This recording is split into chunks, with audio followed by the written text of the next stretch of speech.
फौजी अदालतों में ट्रायल और सजाएं सब सियासी जमातों के गले पड़ जाएंगी। बंद अदालतों में क्या होता है इसका तो पता ही नहीं चलता। काफका फौजी सजाओं को नहीं मानता। सुहेल वड़ाइच का कॉलम निगार सुहेल वड़ाइच अपने कॉलम में लिखते हैं कि ऑस्ट्रेलियन आजाद फ्रांस काफका 1883 से 1924 बड़ा अजीब था। वो हकीकत पसंदी यानी रियलिज्म से दूर मावरा हकीकत पसंदी सूरियलिज्म का कायल था। वो शऊर की दुनिया के पीछे छुपे तहत शऊर की फिक्र पर यकीन रखता था। 20वीं सदी के अदब और फिक्र को फ्रांस काफका ने बहुत मुतासिर किया। कहा जाता है कि काफका ने बहुत कुछ लिखा मगर खुद इसे शाया करने से गुरेज किया। काफका की वफात के बाद उसके 2 शाहकार द ट्रायल यानी मुकदमा और मेटामॉर्फोसिस छाया हुए। यही वो तो काफका की 2 निशानियां हैं जिनसे मावरा हकीकत पसंदी एक अदबी तहरीक की शक्ल इख्तियार कर चुकी है। काफका जिंदा होता तजादिस्तान में आता तो फौजी अदालतों के दिए गए फैसलों को नहीं मानता। वो उन्हें गैर शफाफ और यकतरफा कहकर मुस्तरद कर देता। काफका हकीकत पसंद होता तो अमलियत पसंदी का मुजाहरा करता और इस सारे अमल को wheel has come to full circle यानी तकदीर का पहिया घूमकर अपना चक्कर मुकम्मल कर चुका ये कहकर तस्लीम कर लेता। मगर काफका तो हकीकत पसंदी से मावरा था। वो हकीकत के पीछे छुपी असलियत पर यकीन रखता था।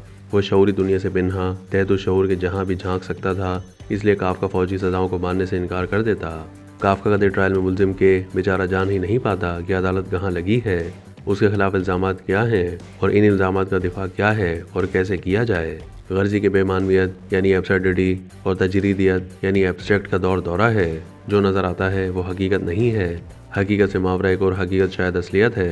काफका के का मुकदमा बेमानवियत और तजरीदियत का एक तजर्बा है। दुनिया में जब भी कोई अदालत लगती है कोई मुकदमा ज़ेर बहस आता है और इसमें एक फरीक बहुत ताकतवर होता है और दूसरा बहुत कमज़ोर तो काफका का किरदार के याद आता है जो बेमानवियत की अदालत से तजरीदी सज़ा पाता है।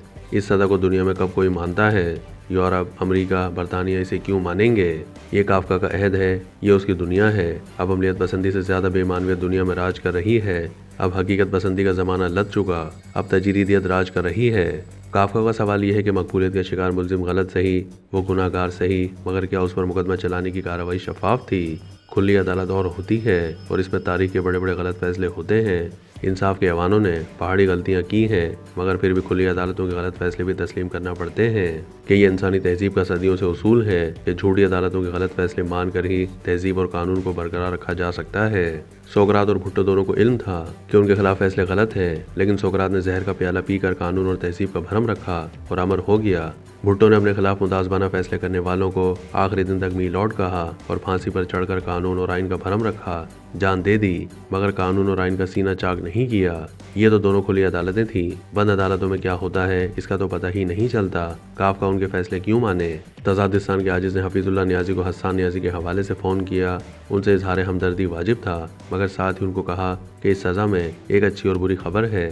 बुरी खबर यह है कि सज़ा सख्त है और इसका दुख हुआ है, मगर खुशी की बात यह है कि अब इनका मुकदमा खुली सिविल अदालतों में चलेगा और ये सब कुछ सबकी आंखों के सामने होगा। तब पता चल जाएगा कि वो मुजरिम है या मासूम और बेगुनाह। याद रहे कि हफीजुल्लाह नियाज़ी के ज़माने में अपने बरौदा निस्बती के सबसे बड़े वकील हुआ करते थे। फिर हमने अपने सामने काया कलब होते देखी।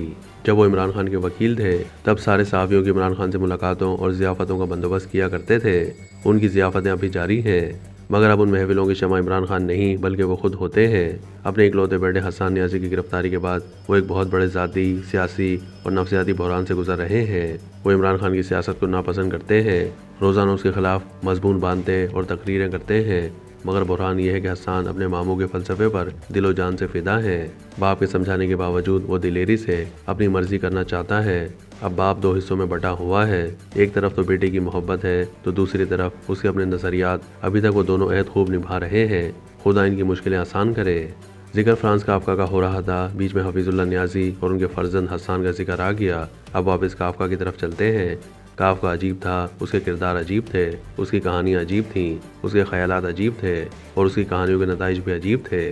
काफका की दुनिया अजीब और बेमानवी थी। तजादिस्तान की दुनिया अमलियत पसंदी पर मबनी है।